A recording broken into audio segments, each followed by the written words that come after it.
colorblind and they cannot see the difference in the colors, ask the person next to you. Okay? Hopefully that person will not be colorblind as well. But everybody has 3? Yes? Even back there? No? Okay, they're coming in more, we're just coming more. Okay. So let's get this show started. So my name is Fabiola de la Cueva. People call me Fab. And already some of you that have been around, as in fabulous and modest. Emphasis on the modest part. I've been to, I think I'm the only one who has been to every CLA summit except the one in India. So I've been to the ones in the US. Richard. So that's, there you go. Okay. What was that? I wasn't criticizing when I looked.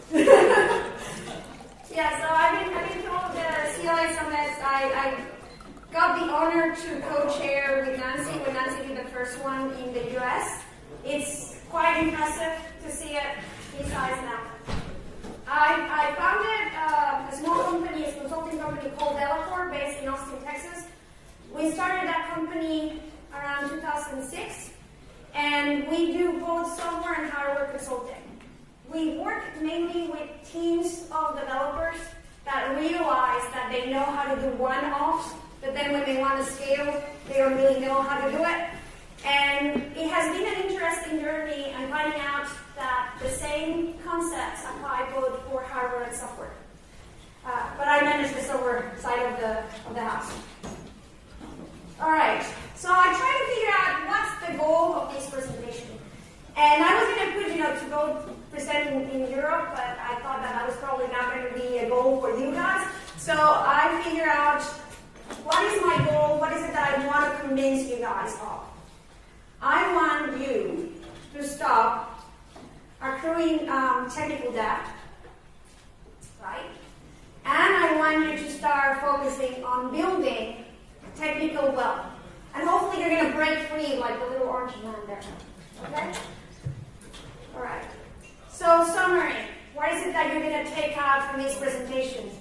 Sorry, there's no get rich quick schemes here. This is typically what happens when somebody says no debt, focus on wealth, is you're going to hear like a 5-tip thing that you're going to be able to implement next week. No, sorry, it takes a lot of work. Hopefully that doesn't discourage you. I'm going to give you 5 tips at the end of the presentation on acquiring and creating technical assets.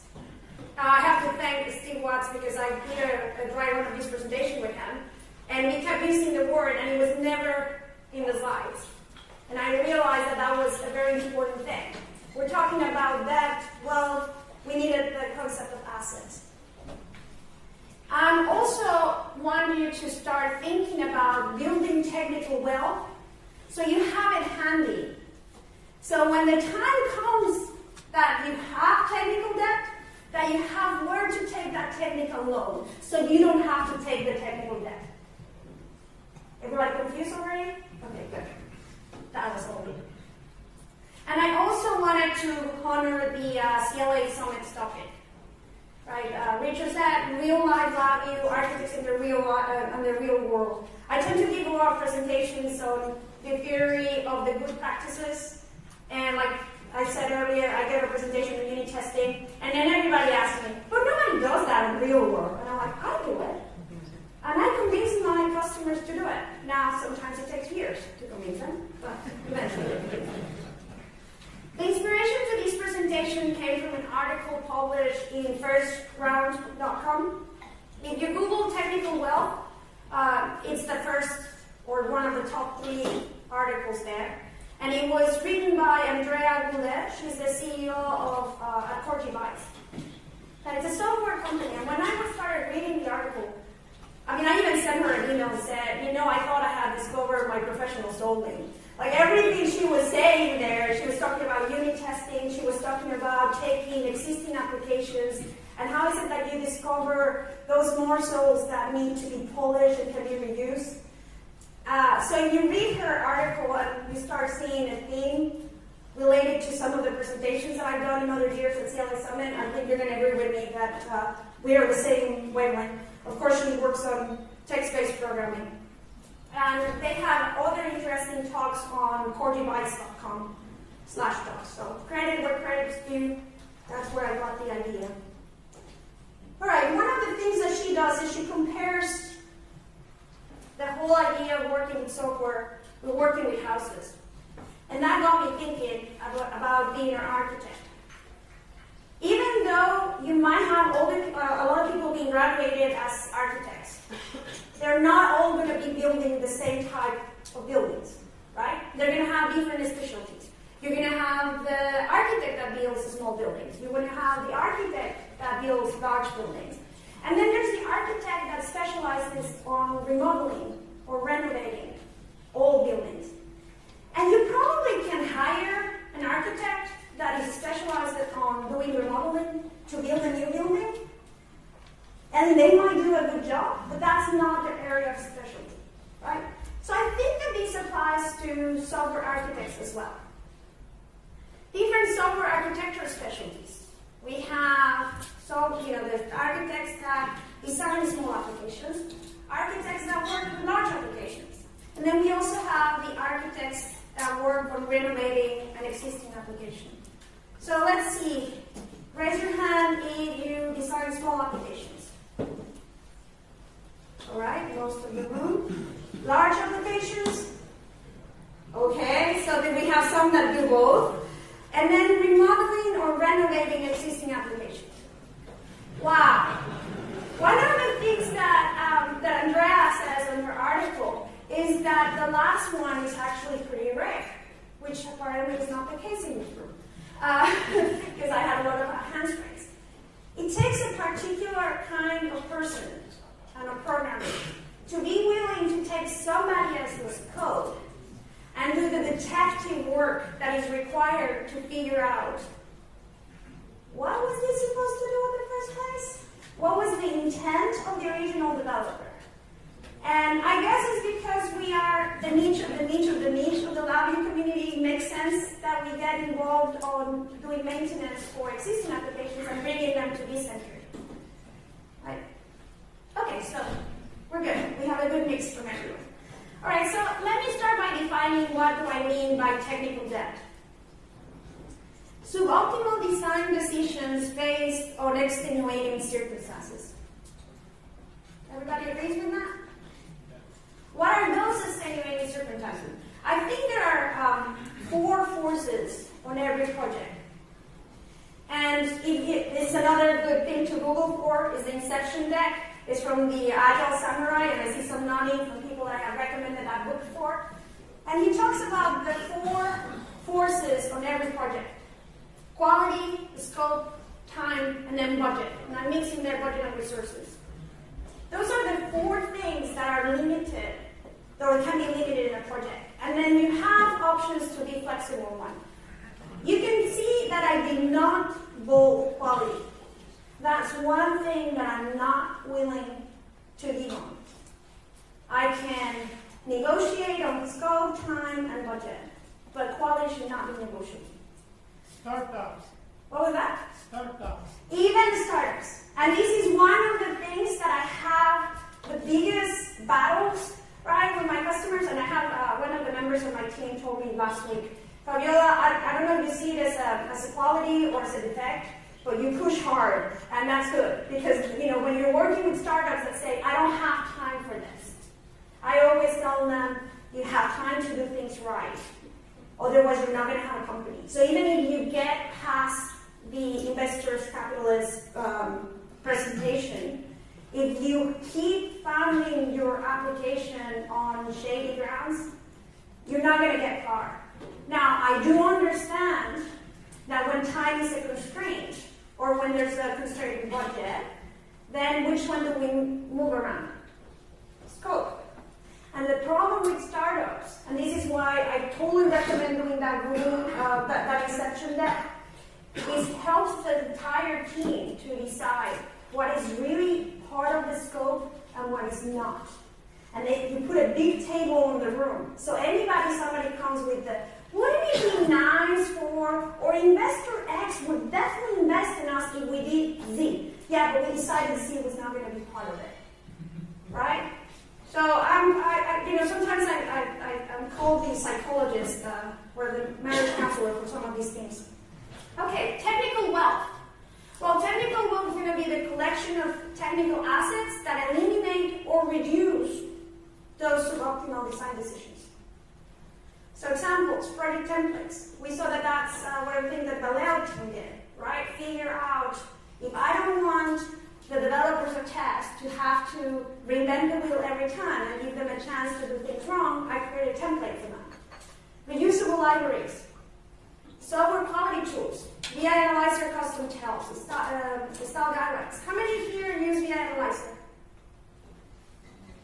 Ay, ay, ay. How many of you do unit testing? Okay, better than others here. All right, and then the unit testing policy. So these are all examples, and I'm sure you guys probably have others of technical wealth.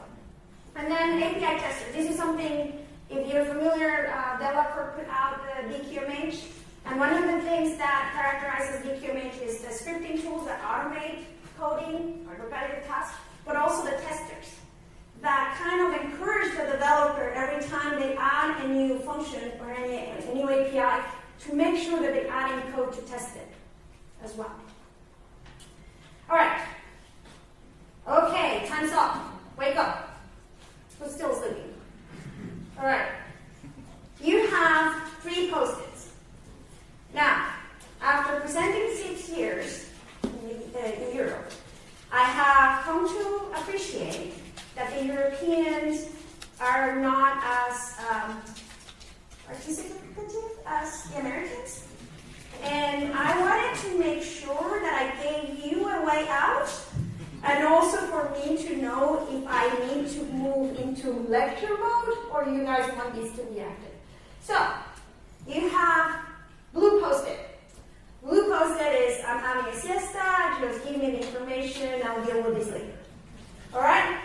It's a post-it, you can put it on your forehead, you can put it, on your hat, however you want. But if I see a sea of blue, I'll just move into lecture mode. Alright? So you have a way out. You agree? Alright. So you can start any blues? No? No? Wow, okay. You still have to way out later. If you see that your friend next to you falling asleep, you can put the blue. So we're going to start with the first case. The first case study is the demo. This is the startup case that we're talking about. The team has to create a demo for an investors meeting. By the way, I have created a composite of several of my customers, so if you guys ask questions, I should be able to answer with a real example. The demonstration involves hardware and software. There is an existing version of the code that works 97% of the time. Now, when you ask the developers, what do they think about that code? They tell you it's solid. So you don't need to test it. We tested, it's solid. Right? Yeah. There are new features to be added. You are the CLA that has been called to help, and you have very limited time. Where would you invest your time in the first phase of the project? Any takers? The new code. A new code? Okay. Design? What would that design mean? It's always good to start with design, okay? Any more takers? Yeah? Define the 3% of what is not working. Good question. So, the 3% is every now and then, when you press play, the motors don't move. And then you press again and they move. It's 1 out of 10 times, maybe, that it happens. But it's solid. I think it is not so much trust for an investor if I, in the meeting, I hit one of these 3%. I think it is more trust if he sees something working, where maybe some functionality may expect where I can explain why it's not already in there. Yeah, so basically, let me rephrase this and tell me if I'm rephrasing it right. You're saying, let's focus on figuring out what that 3% doesn't work. make that work, even if that means not putting new features for the meeting. But then I can explain that it was because I fixed this. Okay. Depends. Additional question that is required. How many motors are they ramping up to? It's from 1 to 5. How was that? How many motors are they ramping up to? How many motors? They Yeah, have. if it's like one, if they're going from 1 big motor to 5 big motors. No, we're talking the small motors. Small motors. Right. So they're going up to, if they're going up, it's cost benefit analysis, isn't it, essentially? Yeah, how many of these devices do I have? All right, one of the customers has 20 devices. So they went from having 1 and now they're trying to do 20. Another one of my customers has, it's a module. So this is just a motor, but then it's going to be part of different assemblies that are going to be doing different things. Was this 3% there all the time? Because usually it worked at the beginning and then... Well, see, here's when you start asking more questions, right? The question was like, did it work at the beginning? Well, you start asking, how did you test it? How did you know these used to work, right? Well, they just run it. They run the entire device. And anecdotal evidence says that it's solid. There's no repetitive test, there's no unit testing, there's just, we press the button, we see the robotic arm move, and we do a check mark. Move on to the next feature. Okay, I started to see some, okay. So I would start by determining what is the value of the program for the customer. Because if the customer pushes the button, the motors don't start, and they have to push a second time. But that's okay. Why would you invest any resources in solving that? When the real value is in adding the additional 90 motors. So that said, this is the reason I'm focusing on this is because this is the main important thing that the application is doing. All right. So some of the things that I discovered typically on some of these applications. We were running out of time, so I had an error coming out of the variant to data conversion. So we just removed the error wire, right? We didn't really have time to figure out why that was erroring out, so remove the error wires. Well, we figured out that if we send play 3 times, then it was really, really solid. So instead of trying to figure out why is it that I need to send the command 3 times, they just empirically figure out to put it in a for loop 3 times. You can see that there are blocks of code and naming that refer to previous code. So you can see that they took a project that was working for the previous product and then start removing what they don't need, but then you have names. Like, for example, you might have an initialization of a file system, but this version uses databases. And then they start calling, sending to databases or querying, they start calling it open file. But they're no longer opening a file, they're actually opening a database connection, right? They are using DQMH, but none of the testers are working. This is something that, to me, makes me cry, right? Because it's like the whole point of automating the DQMH generation was that you would test things. And they're like, well, we never understood it, we didn't have time to figure it out, move on. Right? Okay, so based on what everybody has said, here's your time to vote. So, would you go with pink side? Write requirements, build the executable after each new feature is added, and then test with the full system? Or are you green, clean up code, get API testers working, build API testers into executable? So basically, produce a new executable, not even when the full feature is created, but as the code is buildable, basically. And then you have loop with the whole stuff. All right, voting time. You have to pick one. All right. Okay. There's what would you guys say? 90% green, 10%? No, it's a lot more like 20%. Oh, there's a lot more pink back there. Okay. This is just for a demo, right? You actually go further time later on to... Okay, so Richard brings up, this is just for a demo, right? You have time later on to make it work.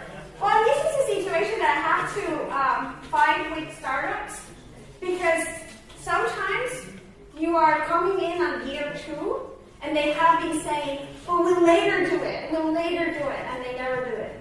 Okay, green. All right, so who wants to say why pink? Anybody wants to, from the pink side, that worked about 10%?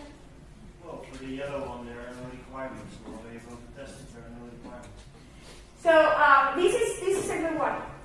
So the point there was like, how are you going to test it if there are no requirements? We're talking about a startup here. They are still figuring out what they're doing. They might have an idea of what the end goal is. Sometimes that end goal, and this is word for word one of my customers' goal, is to wow the end user. That is really hard to create test criteria for, right? So what I do instead for that is I ask them, instead of a requirement document that you would do for a mature product where you are doing, I have a table of specifications, if the voltage has to be between 5 and 5.5 and it's not that and it fails, those you have requirements. But for these guys, is tell me what is it that you want to demo for the investors. Let's give me the demo script, right? It's a 5-minute thing. Tell me what is it that you want to show in those 5 minutes. And we need to make sure that those things work over and over. That's your requirement. Yeah, that's your requirement, but the reason I'm putting there the right requirements is normally that means, 3 pages. In the real world, you will not get a written Requirement. requirement. Yeah. So my thing there is, and we've done both. We've been in this for 11 years, and we've done the let's do the formal requirements document for the startup, and then find out 3 days later that having had a more high-level discussion, determining what's within scope and what's not within scope would be more beneficial than trying to set in stone what are the things that you want me to do. And I know as developers we want to have like the sequence, but in these type of situations you're more of a counselor or psychologist. I'm going to be comforting you. Back So I've had many times such situations that we cannot start from requirements because customers cannot formulate them. Yes. We have to understand a little bit to help customers to create requirements. Yes. It cannot be very often. It cannot be the scope. Yeah, that's my experience too. When we start spending too much time on requirements, we really end up figuring out that they don't even know what they have. They have kind of a vision of what the end result is going to be, but even that vision might have a lot of glitter on it. And it's our job as CLAs or consultants to say, let me help you figure out really what's the core. Like your question was perfect, Pascal. Is this really, this 3% that is failing, is it the main thing for your application? Is it something that is just going to look good, but I can convince the investor that it's okay, that will fix it for next time? All right. Okay, no blues. All right, so case. This is the OEM code, the original equipment manufacturer. So this is someone that might be buying National Instruments products, and LabVIEW is behind the scenes. The end user might not even know that the application is done on LabVIEW. They get a black box, and they run it. This product has been in the market for more than 10 years. There's no documentation. There's the spaghetti code, plenty of it. There's limited source code control. These I've seen so many times. The project name includes the version number. Yep. The main BI includes the version number. And I'm like, you do realize, right, that the project is just an indexer. And that even though you have Project 101, if you don't have the BIs that were part of Project 101, you no longer have Project 101. Yeah, I've had that discussion several times. In the past, you, the CLA, the firefighter, you have been called to help troubleshoot 2 major episodes in the history of the product. You have identified process improvements. You have an alternative architecture that will get the job done and will replace the VI. Has anybody seen an application that has the VI? Yep. It was like, yeah, no problem. I'll sell you my application and they say to you, the VI. And it's like 50 screens by 50 screens. So this is kind of that. And customer calls you and is like, this time it's not a crisis. This time I only need one more feature. Oh, yeah. Just one more feature. So, so what would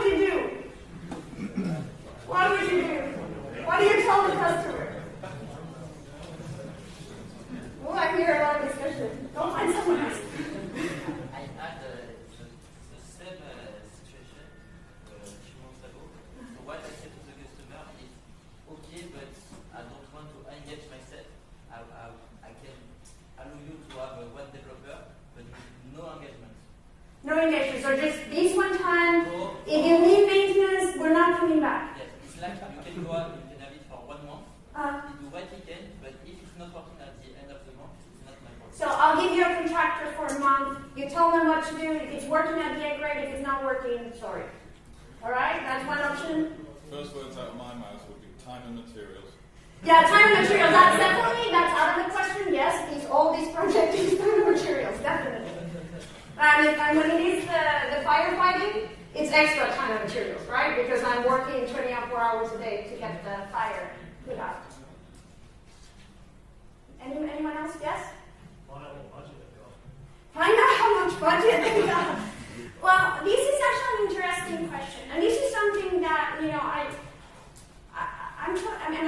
it sounds like I'm making fun of my customers. I really don't. I have come to appreciate that for me, value is my bread and butter. I drink it, I sleep it, I think on it all the time. For my customers, it's just one more tool on their toolbox.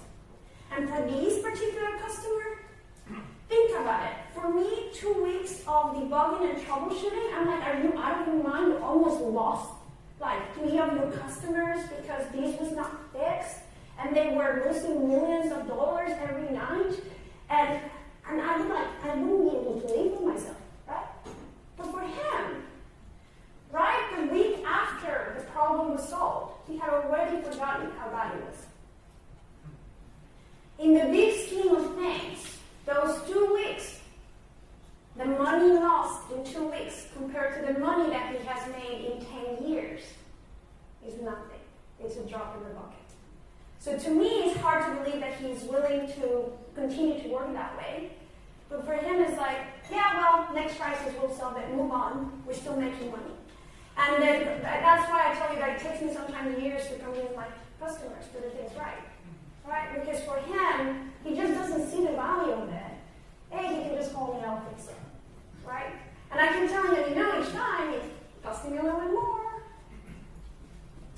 Ask him to consider total revamping of your application. Yeah, the revamping of the architecture. And that's one of the things I said. We have already identified an alternative architecture. The other thing that comes with some of these customers is they say, I've been working on this code for 10 years, and you're telling me that in 80 hours you're going to give me a better solution. They just cannot believe it, right? You have a lot of people that have been using Labview for 15 years, and they say, I have 15 years experience. And you start working with them, and you realize that they have 1 year of experience 15 years.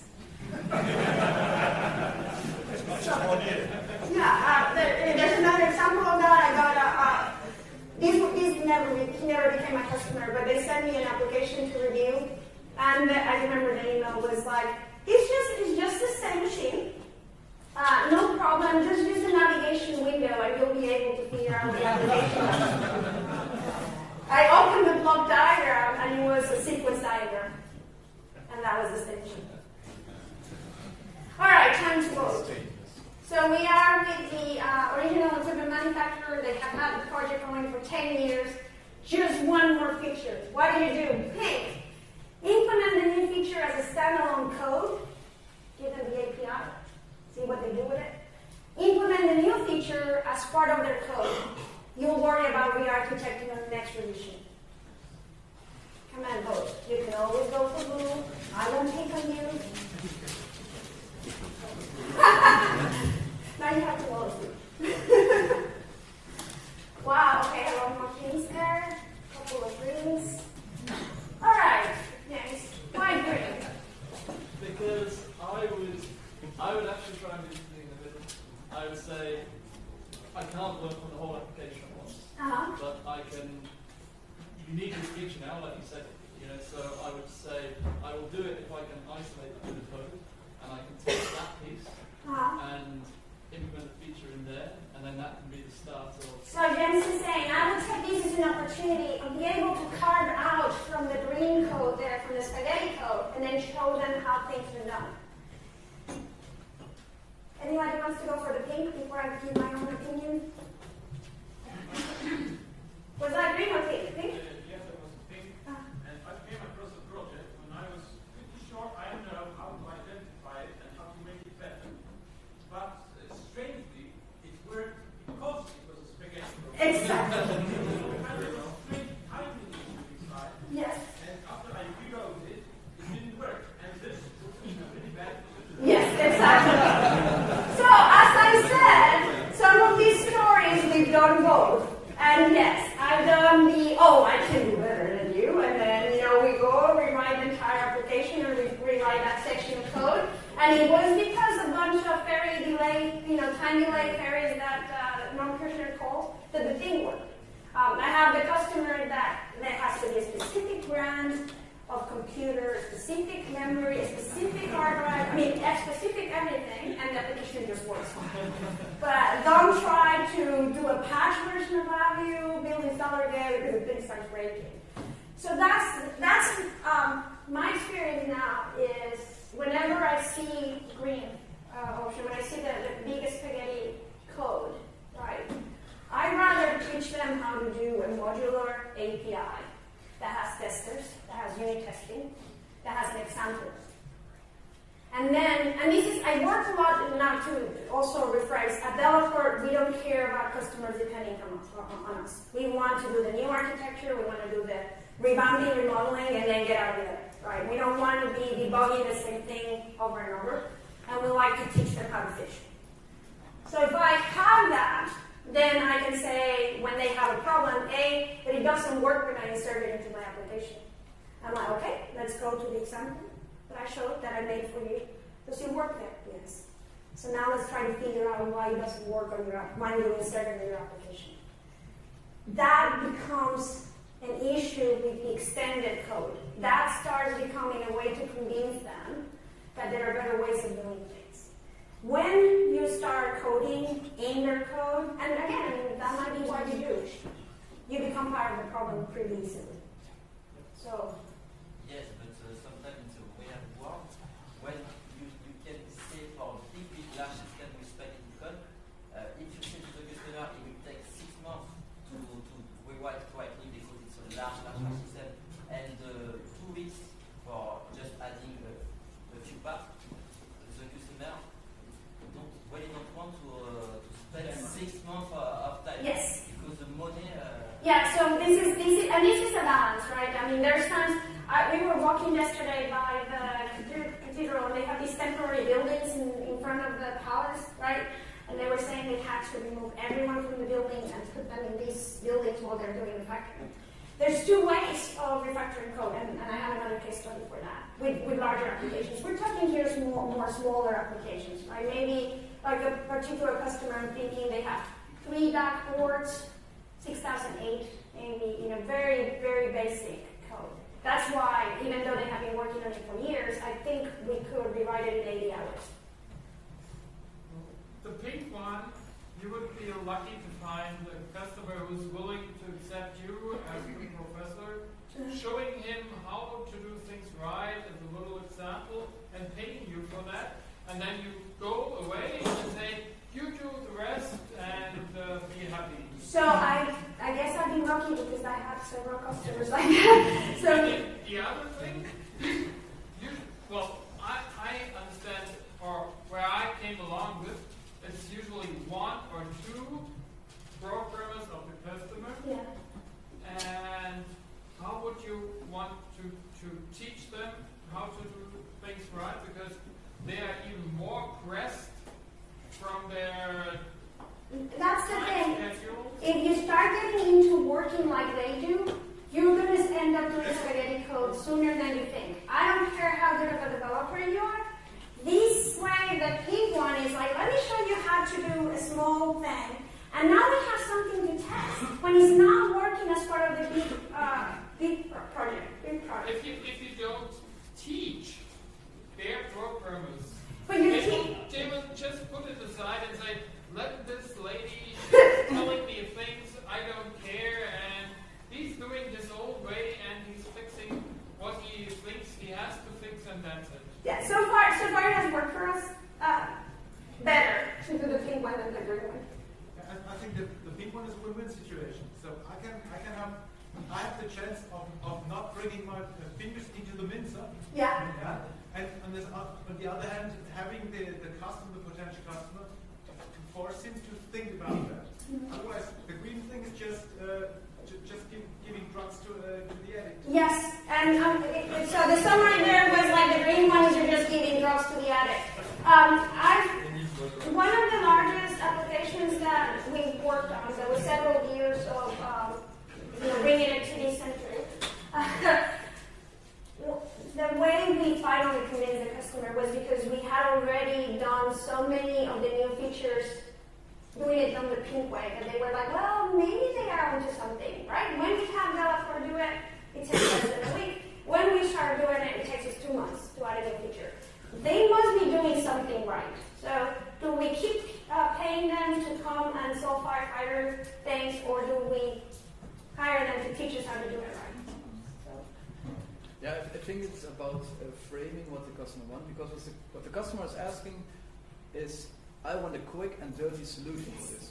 And you are saying, we need to do, it's like having an old house with this bad design and broken down, and the customer comes and says, I want a door in this broken down. And you say, no, we have to start with a good foundation. Yeah. And so that's a typical one, right? It's like they come and say, but I just want to fix the fact that my door is in this angle. Yeah, well, it turns out that the whole foundation, when they did it, they didn't wait for it to dry, and they went on building, and I don't care how many times you change that door. It's still going to be doing the same thing. So, all right, one more and then we keep moving. Yeah, well, I was going to say that I may not be understanding the full scope of the question, but I don't think that is a yes or no answer. Oh, no, nothing is yes or no. And like I said, we've done both. It's just in general, when I see that they just want you to add a small feature into big spaghetti code, I find it more productive for both sides for us to provide an API, and they integrate it. An example. Yeah, what if Let me give you an example of when we did this. Customer wanted to add serial communication, okay? And they just said, it's easy, right? You just open the visa port, send a couple of commands, close the port, we're done. So just integrate it on the big program. I was like, okay. Oh, and I don't want you to use classes, but I want to be able to simulate. And I was like, okay, let's go back to the drawing board. And we did a quick, very simple API that was using classes, right, to make it easy for simulating everything. And we had a little example where they could prove that they could connect to their system, send the command they wanted, receive what they expected, get a green light, right? And they could say, simulate, disconnect the thing, and make it work. And the customer loved it, and then they went and put it in their spaghetti code wherever it is that they needed it. And then after a week, he calls me and he's like, Fabiola, what is this squeegee wire that's coming out of the functions? And I'm like, remember you said that I couldn't use classes? Well, I did. And he's like, oh, those are classes? Oh, okay, fine. You can use them as much as you want. So, it's one of those that, yes, maybe I'm risking by not doing exactly what the customer wants me to do, but I try to do what they need me to do. And they keep coming, so they keep coming back for more time. Must be doing something right. Any more? Okay. All right, so this one, remote application. So the application is deployed overseas, right? It would take overnight flight for you to get there. End users are factory operators. They're testing newly released products. Again, another startup company. They're just starting to test at a manufacturing company. New models of their product and new features will be released over time. They're still kind of like, they're already selling the product, but they know that new features are coming. You are in charge of the first testing application. What do you need to figure out first? What is the first thing that you want to do? Okay. Error reporting. Error reporting, error handling. That's a good one. Do we have a way of figuring out errors? Yes? defining all the requirements. Okay, and this one it's a larger, yeah. How to deploy remotely so that you can upgrade as you get new. How to deploy remotely so you know what how you're going to be giving them new releases. Anyone else? Event logging to see what they actually did. Event logging, yeah, and that could be part of the deployment too. Have a way of on that remote deployment, a way of tracking errors. What was that? Oh, TeamViewer, okay. Yeah, that works. It doesn't work so well in Taiwan, but yeah. Do you know how they validated their product itself? Because if you're debugging a premature product, is it the software? Do we know that the product that we're testing actually works? So if we start having it, and this has happened, right? Where they said, hey, Fabiola, can you please change the deals, not the deals, the limits? Because the previous guy that did the code, I think they put it to a string, and we just want them to pass. Yay. All right, time to vote. So I think you were looking ahead. So pink option, determine build and deployment process, and do incremental deployments, starting with the proof of concept. So these could include, like you were saying, sending it to R&D. Or green, you get the code to work first. You make sure that all your tests run.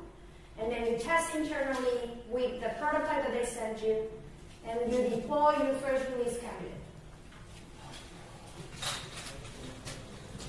It's harder, they are getting harder. Okay, this is definitely a mixed room. You talked about deployment and then, oh yeah, you want to pick. Who wants to go with green? Oh, come on, Steve. Oh, I said, what can I say? No mixed colors here. Pick one. I'll get them in that order. Nobody wants to talk with the green? Okay. Yeah, go for the green because in my experience, usually the customer won't have the manufacturing say up running or ready to do the work. So it's only you're only available to test it off.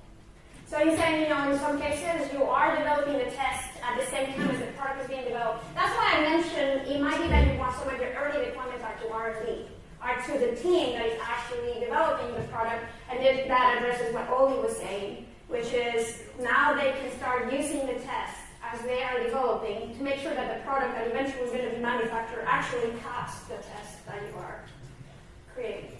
Make sense? I think that's agreed only because of the keyword over C. Because communication of these remote customers handling each time. And that's the reason why I've done both, and now I do pick. I want to make sure that we test and stress that system of deployment early on. I don't want to wait until the system is ready and then start figuring out at that point if I'm able to deploy all the files.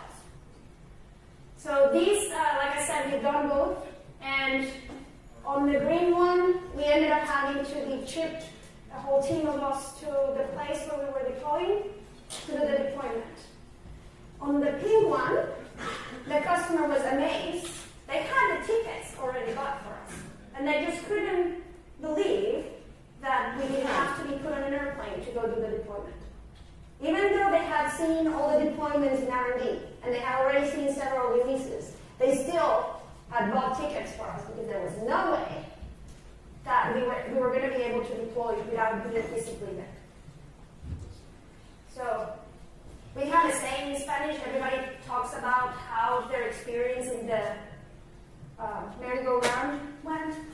So this is based on my experience. Anybody wants to add anything else? I think the question here is whether if you know how to deploy it remotely.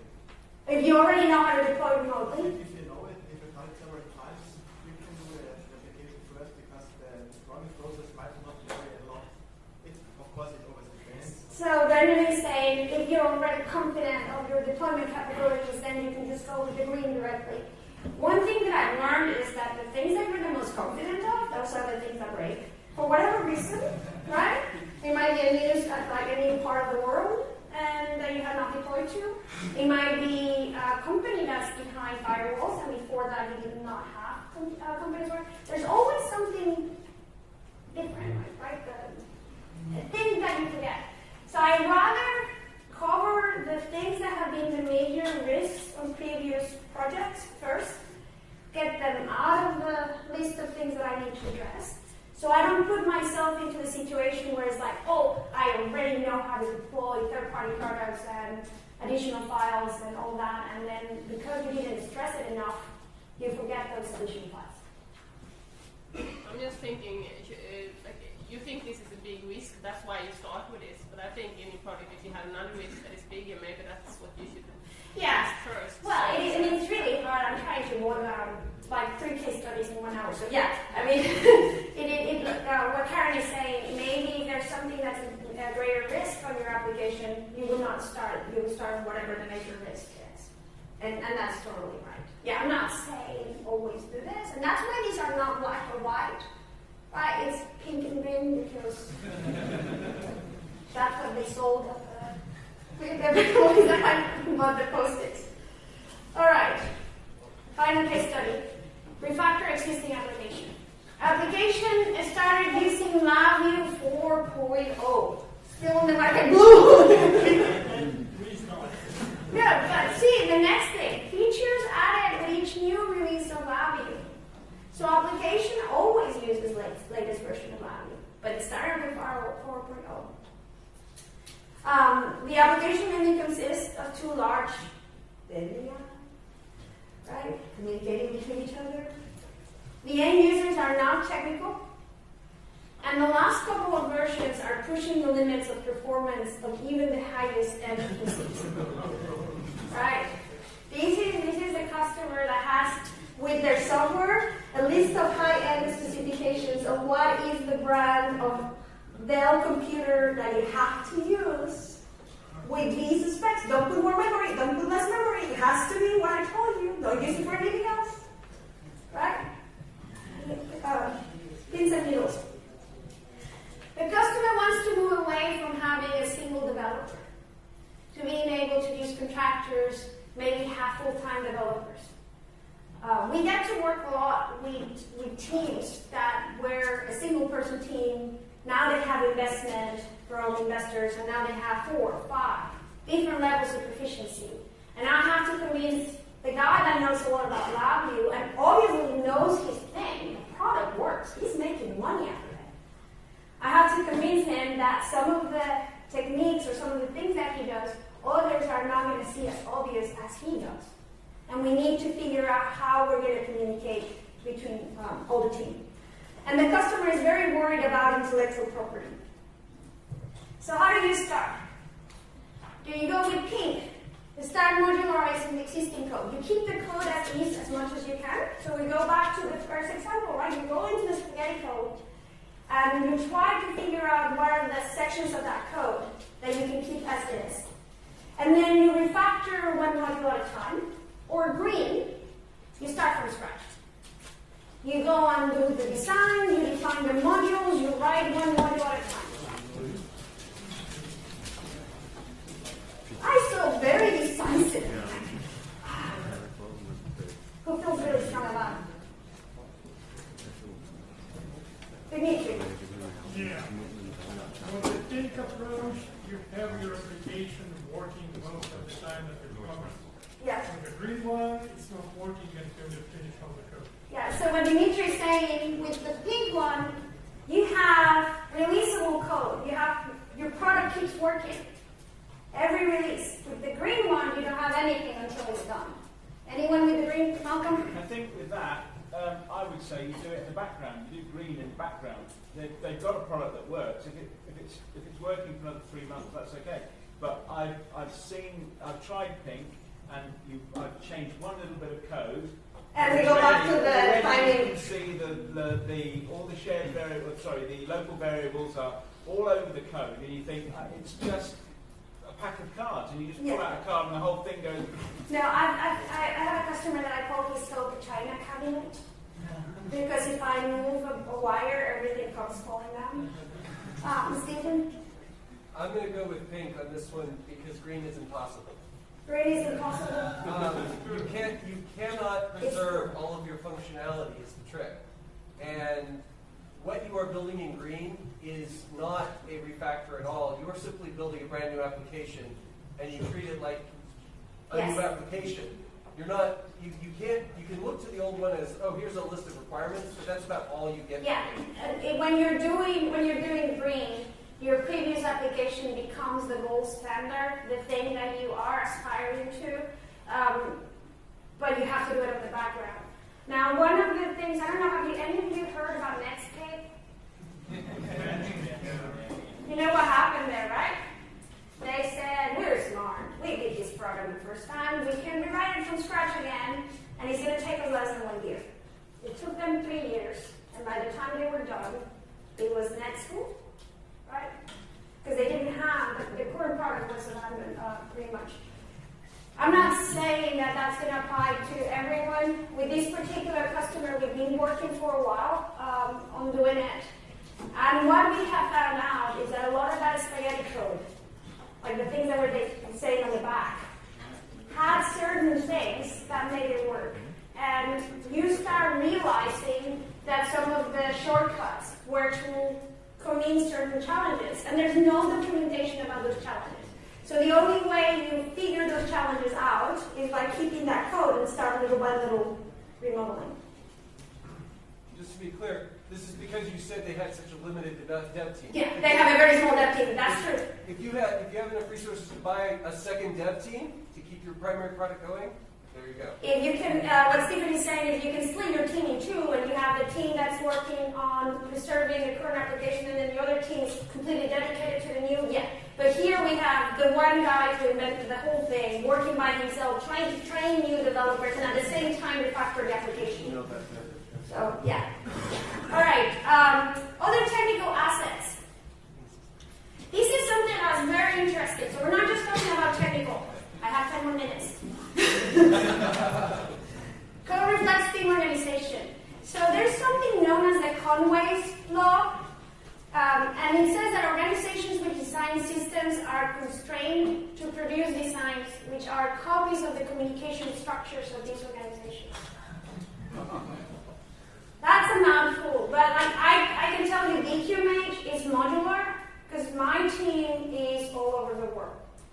And we are forced sometimes to work in different time zones, different countries. We have to ensure that whatever code we're putting out there is testable, is readable, is maintainable, because we might not be able to talk to the other developer.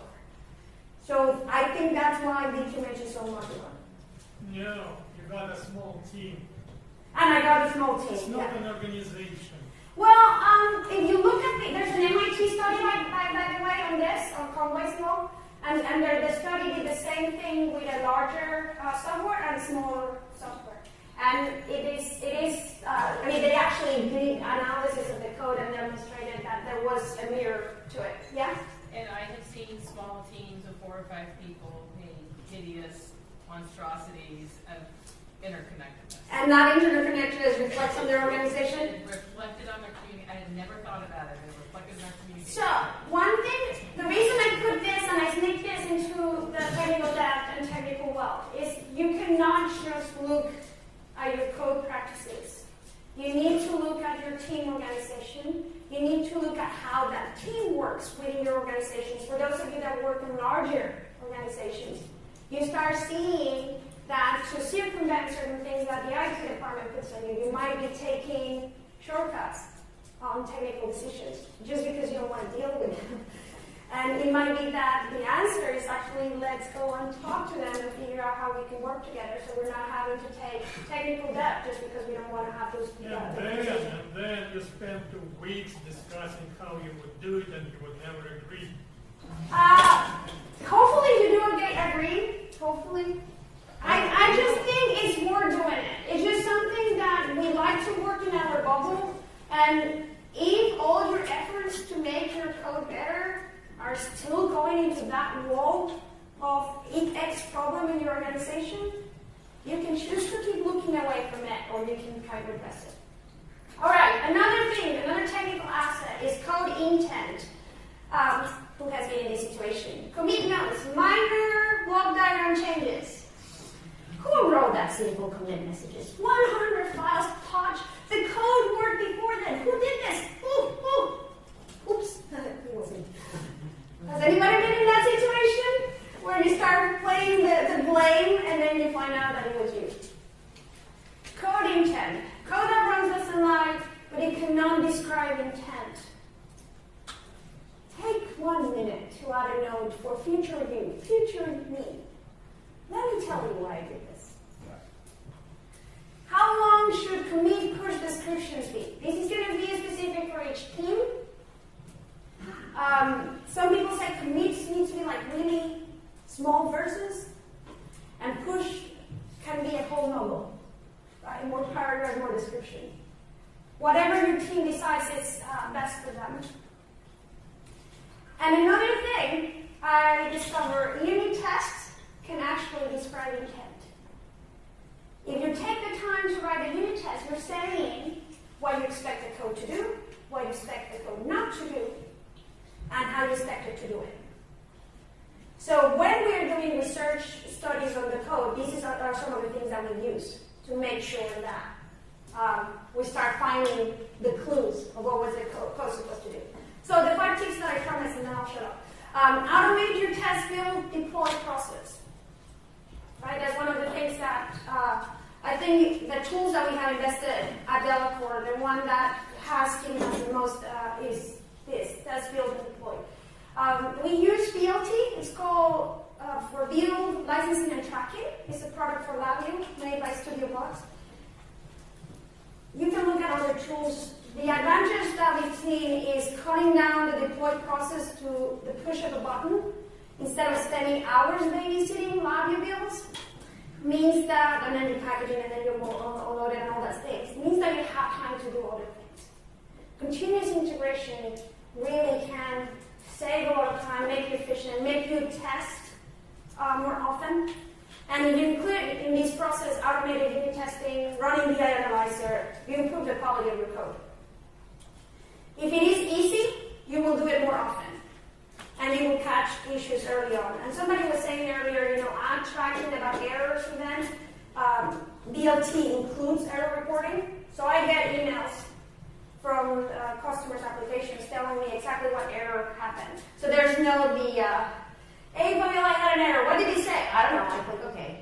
Right. All right, treat technical assets as customers.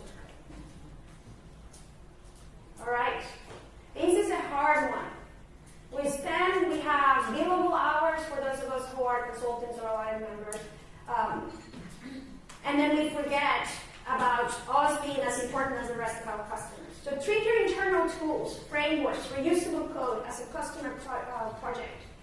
If you have customer codes in your organization, add a customer code. If you work in a large company and you have different departments that are your customers, create a fake department if you want. But make sure that whatever accounting tracking system, you're tracking your internal tools as a customer project. Review how much time you're investing every month on your technical wealth. That's something, again, just when you review your customer deliverables, you review also what you've done for yourself. Track areas for improvement. When using your internal tools, immediately log areas for improvement. Like anything like issue tracking. A lot of customers I talk to, they're like, oh, we don't do it because we don't have time. I'm not telling you to go solve it right then. Because you have the idea, go log it. If we hadn't done this, GitQMH would not exist. Review open issues at the same time that you review customer open issues. And this one is hard because you're like, well, we have all these firefights that we have to do with customer A, B, and C, and I don't pay myself. Yeah, but you're the foundation for your organization. So make sure this week you're not investing on your own tools, then next week you do it. But you have to have some tracking. You would not leave one of your customers waiting for you for months. Why would you leave yourself waiting for you for months? When working on code, immediately log ideas for new internal tools. You don't need to implement them right there. Assign value to your technical assets. Track time spent on internal tools. Assign a value to these tools. If you're using them for other projects, make sure to add it to the project budget. This applies for external customers as well as internal customers. So you can go and say, remember that project template that nobody wanted to spend time doing? It saved us 25 hours on this project. All right, seeing your prices.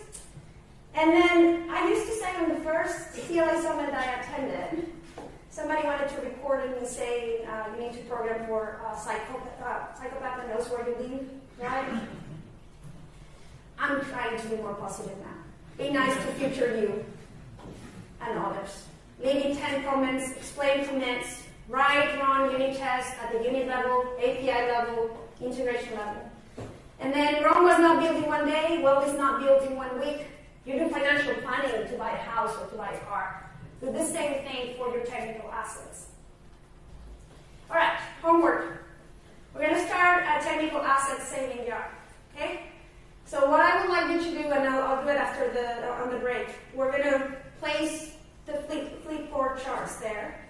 And I want you to add technical debt you will stop accruing in the next year. Like, for example, no more waiting to test till the end. Technical assets you will create. I'm going to spend some time creating a configuration editor library because I find creating it from scratch every time I have a project. And what are the benefits you think you will get for focusing on technical love? And what I'll do is I'll compile that and share it with the whole CLA community. And I hope with that we start identifying how to build wealth and focus on positive development instead of accruing technical debt. And that's it. Thank you.